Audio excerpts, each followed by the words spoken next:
The draft guidelines from the General Medical Council contain rules to stop doctors talking about faith, make doctors recommend treatments like contraception or abortion they believe are morally wrong, and to ensure doctors offer treatment to patients with lifestyles they disapprove of, like alcoholics or drug takers. So, we ask now, should doctors be forced to act against conscience?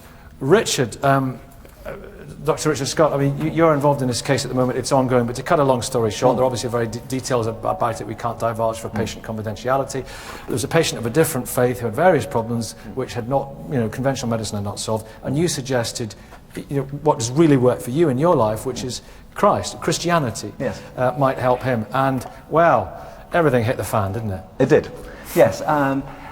There was a complaint. There was indeed a complaint, actually, by his mother, who wasn't in the consultation, because the patient reflected back to her that all I talked about was Jesus, which was quite inaccurate. I'd had a very lengthy consultation about his physical and mental issues before looking at faith. And first of all, I looked at his faith, which was different from mine, discovered that it wasn't actually helping at the moment, and then said, look, over the years as a GP, I've discovered not only in my own life, but in my patients' lives, people sitting in your chair, that hundreds of people have been massively helped by taking on aspects of the Christian faith, praying, going to church, and becoming Christians. And therefore, I offered him something which I was absolutely convinced would help him, should he do so. Now, in this situation, one is purely the messenger. You're giving an offer to someone, no one's forced to do anything. I offered it to him, he didn't like it.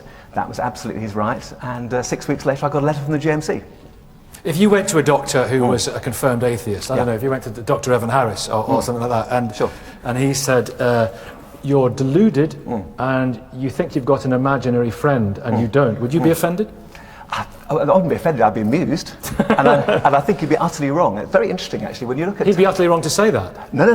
I personally think his view, I don't share his view. Right. He's welcome to say what he thinks. I would be wrong to say it, wouldn't I? Because the GMC, and I'm on the BMA Medical Ethics Committee, but I should say there's a variety of views on that committee. I don't seek to speak for them. But the GMC is very clear that your first concern, your primary concern, should be the care of your patient. And what you're not allowed to do, it's very clear again, is impose your own personal beliefs, whether they're religious or political. Hang on, just let me finish what...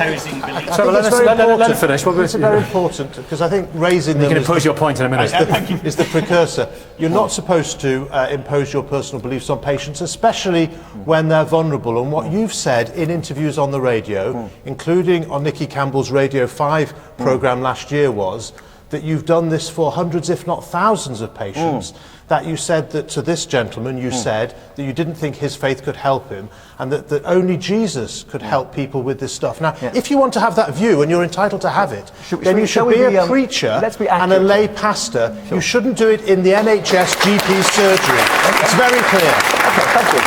Well, I'm absolutely delighted, actually, that you brought up exactly what you said, because first of all, you're not accurate. I didn't say the way you phrased it. What I said was that, bearing in mind that his own faith wasn't helping him, and that was at his own admission, I stated that Christianity, you might find, could help you more than your current faith is, and his current faith wasn't helping him. Second point is that I've seen... In your view? Excuse me, hang on a second. Evan, my chance, please. The second point is, over the 13 years I've been a GP, I've seen hundreds and hundreds of patients massively helped by faith. And that is because, in my view, and in their view, there is a God who really cares for them. Now, statistics show there have been over 1,200 papers written to show that health is massively helped by religion. And the great majority of these papers have been on the Christian religion. Excuse me a second, 80% of people have been hugely helped in these studies. I won't excuse you if you misstate the evidence. Let me bring Sarah in, because Sarah, you've got a pained expression on your face, Dr. Jarvis. I have to say, I really do find this quite shocking. It's very clear that you're a caring doctor, and yes, as a doctor, a lot of our job is to work with our patients, to make relationships with our patients, to talk to our patients, and to help them. The fact is that first and foremost we are there as doctors. When somebody comes into my consulting room, they come to see me as a doctor. If I'm going to tell them something is right, then I need to be able to give them all the information. We work on a lot of programs, things like shared decision making, and all of it is about partnership with your doctor and giving them the evidence. Are there any randomized controlled trials apart from anything else that Christianity is better than anything else? Because actually, no, it absolutely absolutely is the point, because the fact is I have got 2 partners in my practice. I have 1 committed Muslim, practicing Muslim as a partner. I have 2, 1 lay preacher and 1 ordained vicar. They would never dream of bringing religion into the consultation. I would say wrong. that they are not doing their job properly. They're not doing their job. No, in my 30 years, They're doing what the general medical counsellors ordain they must. Please hear me out. In my 30 years of general practice, I've trained up hundreds of medical students. One of the first things I say to them, actually, is that even if you're an atheist or a person of huge faith, religion is so important in the majority of your patients' lives that if you are not as comfortable in taking a spiritual history of that patient as you are a sexual history or medication history, you are failing them. Now, the students often look as gobsmacked as Sarah, but I can honestly say that in a week of practice, I've never had it the case that religious issues have not been raised by patients. Now, where are those patients going to go? Totally shocked by what I'm hearing. I mean, are we going to the same doctors? Because I have 10 minutes maximum with mine. She's never taken Probably they're not religious. That might be a problem. Thank goodness they're not religious. I do not want to go with a medical problem and have my spiritual history or my religion questioned. But if you raise it, Trevor, on other issues, there are other issues involved here, and I'd like to get into them if I may.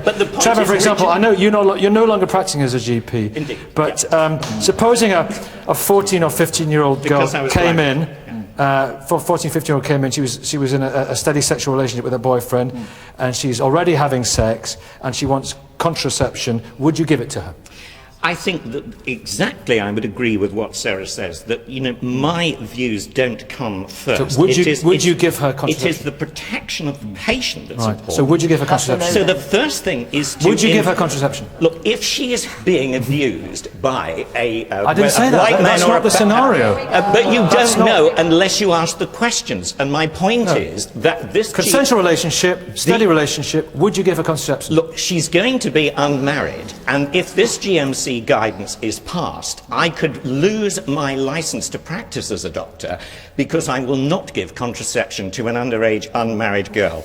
I ask you, is that fair? Is that fair? I know, but let's get down to this. How will you know, Evan, if it's in her best interest unless you ask? But you're saying that's a fair point. Yeah. You're saying you'd never do it, even if it was in her best interest in those circumstances. That means that you're putting your personal... I'm saying I would not do it without investigating how old the boyfriend is. How many other sexual partners she's had. Sarah Jarvis. She comes back to you 6 months later pregnant. Most of those who came back to me were girls who had been put on contraception by other doctors. Okay, so wait a minute. Sarah Jarvis. I've worked likewise for 21 years. Unlike you, I am still working as a GP and I see patients every day. And on a very regular basis, I get 15-and-a-half-year-olds coming in. Of course, there are occasions where they are being abused, where they are being coerced. The sad fact is, and I do think it is a sad fact, is that the vast majority of them have been having sex before they come and see me and are going to continue to have sex. There are absolutely clear guidelines. This is why we have guidelines like the Fraser Guidelines through the House of Lords.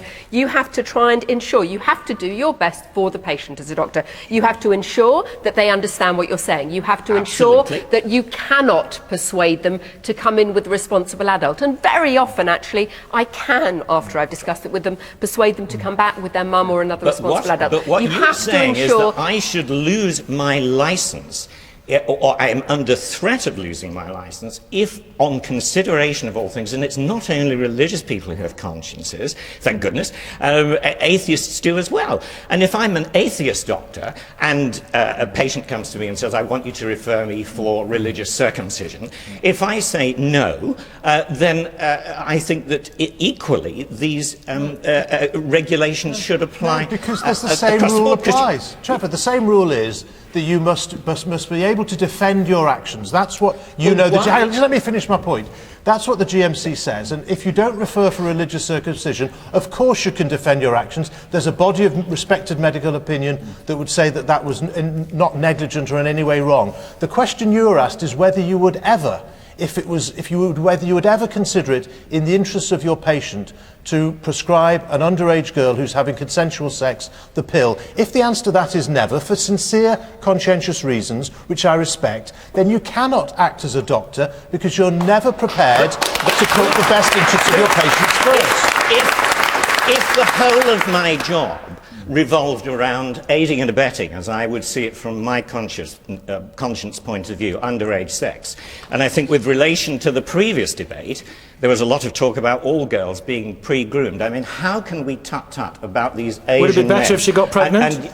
But I'm saying 75% of young girls or more who came to see me in Wimbledon were already using contraception when they got pregnant. It's not lack of access, it's lack of boundary setting. In which case they should have better education about reliable, long-acting contraception. Well, So that's does the sex education community have to get its act in order? Yeah. This is the other question. They certainly back do. there, what would you... Yes, I thought you might say that, Trevor. Sort of following on Good morning. from that. Good morning. Surely, I mean, we live in a society which is completely sexualised. Surely, if someone's coming to you, they're looking for the help. They're looking to, you know, protect themselves. Surely, as a doctor, you should not impose your views on them. Surely, you should be the one that should be the first to help. Gentlemen here, yeah, go on. Yeah, 2 points. Firstly, as a Muslim couple, we did have consultations with committed Christian doctors and nurses.